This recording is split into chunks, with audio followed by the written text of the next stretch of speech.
My name is Paula Rico. I'm an occupational therapist student from the University of Toronto, currently doing my placement at the Wellspring Early Years program. Today's workshop is on promoting children's mental health, and the aim is to provide you with practical information and tools you can use to help support your children. This is especially important during the current situation happening globally. There's a lot of uncertainty and fears since a lot has changed, especially in our children's lives. This workshop is divided into 2 videos. This video will focus on introducing the neuroscience behind emotions and why it's important to understand when to use different coping strategies. We will also discuss the importance of teaching children how to express their emotions by providing them the vocabulary they need in order to be able to ask and receive the support they need. On the second video, the focus will be more on coping strategies that you can do with your child to help them regulate their emotions. Before we start, I want to emphasize this workshop is a general introduction to promoting children's mental health and coping strategies that you can use. And if you have any questions, I have created a link with a list of resources within the community that you can find in the description below. If you have any specific concerns about your child, please contact your family doctor, pediatrician, or a mental health professional, and they will be able to provide you with more help. From an evolutionary perspective, emotions have helped us survive by helping us respond to potential dangerous situations and keeping us safe, either giving us the energy we need to fight, run away, or freeze to keep us from being in a dangerous situation. And this is important, and this is called the fight, flight, or freeze response. When we perceive a threat, a small part of our brain called the hypothalamus sends signals to our adrenal gland, which then releases stress hormones all throughout our body and triggers our body's response to danger. Your heart races, your breath quickens, and your muscles are ready for action. This response was designed to protect your body in case of an emergency by preparing you to react quickly. In the short term, it is beneficial since it helps you deal with the potential threat. But in the long term, when the stress response keeps firing day after day, it is not healthy for your body. Our brains are not able to distinguish between an actual threat, like a bear chasing after you in the woods, or making a presentation. Your body responds the same way. For this reason, it is important to understand how your body reacts and understand how to respond. Therefore, it is important to understand the brain and how it responds to how you feel. Paul MacLean developed the 3-brain theory, and by using our hands, we're able to understand the 3 different parts of the brain and how it relates to our responses to overwhelming feelings. The hand model of the brain was created by Dan Siegel. Our hand is our brain. Your palm close to your wrist represents your brainstem, a part of your brain in charge of controlling your body's vital functions such as heart rate, body temperature, and breathing. And if you move your thumb across your palm, your thumb represents the emotional part of your brain, the limbic system, which processes all the emotional information and is responsible for the fight, flight, or freeze response. If you place your fingers on top of your thumb, it represents the cerebral cortex, specifically the prefrontal cortex, which is responsible for thinking and making decisions. These 3 parts of the brain are constantly communicating with one another. When you're feeling overwhelmed with emotions, the emotional brain hijacks the thinking brain, and this is called flipping one's lid. And we can actually represent that with our hand model by straightening our fingers. This represents that the thinking part of the brain stops communicating with the emotional part of the brain, and the emotional part of the brain takes over. And this is why when we're feeling overwhelmed, we're unable to think clearly. Before we try to deal with a problem, it is important to place our lid, so activating a rational thinking brain, back on. And this is accomplished by using different coping strategies or waiting for our emotions to calm down. When our lid is back on, our thinking brain, the prefrontal cortex, starts to communicate with the emotional part of our brain again, and we're able to think clearly, and it's the same for children. It is important for them to have their lid back on before we try to make any situation, into a teachable moment. If you try and give them a lesson in the heat of the moment and the lid is not back on, it is very unlikely that they will remember what you told them. When kids' lids have been flipped, we see all kinds of behaviors: crying, tantrums, saying things they don't mean, and negative self-talk. We might perceive these behaviors as challenging, but that's the only way children know how to express their emotions. First, they haven't developed the strategies for how to deal with their emotions. They will not be able to correctly express or understand how they're feeling. And secondly, the prefrontal cortex is not fully developed yet, so it is easier for them to actually flip their lids. And just like an iceberg, we see what's on the surface. We see all those behaviors, but we can't see what's underneath the water. So we can't see all those emotions that they're feeling, but don't know how to express. A great way to teach children about emotions is by playing with them. Children learn through play. Another great way is through books. The Color Monster by Anne Lianas is a fun book about emotions. This book is great for young children since it's colorful and it teaches children how to differentiate between different emotions. It gives each emotion a color and it provides examples of what different emotions can look like. A fun activity you can do with your child is to actually, you can print a free worksheet online, like the one that you see here, that has a monster, or you can actually ask them to draw their own monster and then color in the monster with different colors that represents how they're feeling that day. In My Heart is another great book by Joe Wittek and about emotions and feelings, and it goes into a little bit more in depth. So this one I will say that is for a little bit older kids compared to the Color Monster, but you can try it and see how if your child likes it.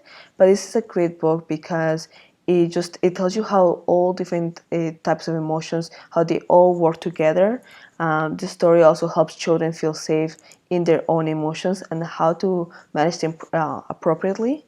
And just like the other book, you can do like a fun activity where you can either print a worksheet with like a heart on it, or you can actually draw your own heart, and you can ask them to actually color in the heart with different colors to represent how they feel, just like you see here. Both of these books, The Color Monster and In My Heart, both of them are actually available in YouTube for free. So the authors actually read the books, so that's actually great. But you can also purchase them if you want. When children can't express how they feel and those feelings or fears are not addressed, your child may have problems falling asleep, making them tired throughout the day, and affecting their ability to learn. So it affects all aspects of their lives. So this is why it's important to actually address it. It is normal to have ups and downs in our emotions, but sometimes our emotions are so intense that it's hard for our body to calm down, or our body shuts down and it's hard for us to actually get that energy back on. This model that you see right here is created by Dr. Dan Siegel, and his model has three different zones. So you hyperarousal, window of tolerance, and hyperarousal. And depending on where you fall, like where your emotional state, where it falls within this model, within the zones, you can actually, it's really helpful to actually understand which coping strategy you can use and why. So this is a great model to use. So the window of tolerance is when you are able to actually integrate information, respond to everyday demands without too much difficulty. Your emotions are able to go up and down, but you're able to manage it just fine. But when you are stressed, the window of tolerance, as you can see on your left, it does tend to shrink. And this is good to know because it doesn't take too much to throw you off balance and for you to actually get out of your comfort zone into the hyper or hyperarousal. So again, this is really important to keep in mind. So what is hyperarousal? Hyperarousal is when you begin to feel agitated, you feel anxious, you feel out of control, and your body wants to either fight or run away. It's hard for you to calm your body, you can't think clearly, and your lid has been flipped. You need to use coping strategies to actually put your lid back on. So the self-soothing strategies while you're in a hyperarousal emotional state, one of them is actually to use a rock with different textures. And that one you can actually just feel it, or you can actually focus on the color, on the shape, and this is a great way to actually connect with your senses. Another one is you can use an active, a calming essential oil like lavender oil, or you can use the 5-5 technique, which is you name 5 things you see, 5 things you hear, and 5 things you feel, and again it gets you connected with your 5 senses. Another great way is deep breathing. Deep breathing actually makes sure that you actually get that oxygen into your brain. So you need to take a deep breath.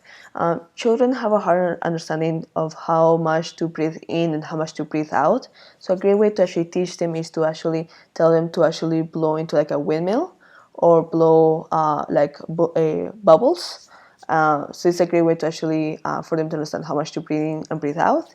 And then when you can tell them to actually breathe in and breathe out, like for 5 times, you can actually use their hand. So you can tell them to start at the wrist, and then go up each finger. And every single time they go up, they have to breathe in. And every single time they go down, they have to breathe out. So they do that 5 times. And as they get older, you can actually do it in both of their hands. So in total, they're counting, they're breathing in and out 10 times. So this is one great strategy because it helps distract them a little bit and again get that oxygen into the brain. Hyperarousal is when your body begins to feel like they're shutting down. You feel like you're lost track of time, you're unmotivated, and you start to feel sluggish. You can't control it, and you can implement different strategies to move back into the window of tolerance. And these are some strategies you can use to actually, while you're in a hyperarousal emotional state. One of them is that you can ask your child, or you can even do that yourself, is to slightly squeeze their hand. Or you can use an activating essential oil like peppermint oil. Or you can, for the older kids, you can actually ask them to sit on a chair and to feel their back against the chair, their feet against the ground. And again, is the idea of connecting back to their senses. So the self-soothing strategies that I introduced earlier are called grounding exercises, and they're great to use to bring you back into that window of tolerance by connecting with your 5 senses, like I mentioned before: sight, smell, hearing, and taste, and touch. And it brings you back to the present moment, distracting you and therefore reducing the level of arousal in your body. The strategies can be used by anybody, and they're great to use when you are when you or your child are outside of your window of tolerance. But what about strategies you can do when you are in your window of tolerance to prevent you from actually going outside of it? And that will be the focus of the second part of the workshop. It will focus on other strategies that you can use to promote your children or your mental health. So teaching your children is important, but it's equally important to take care of yourself and your mental health. When you take care of yourself, you'll be happier and you'll be able to manage different situations, and your children can learn how to take care of themselves by watching you. The take-home messages is now that you have a greater understanding of the brain and different models of thinking, different levels of intensity of emotions, now you will know when to implement different coping strategies and why. Thank you for watching my workshop. Please, if you have any questions, please post a comment on our Facebook group. I'm more than happy to answer it. If you're not part of the Wellspring Early Years Facebook group, I add information about the program in the description down below, so please check that out. And I hope to see you for part 2. Thank you. Bye-bye.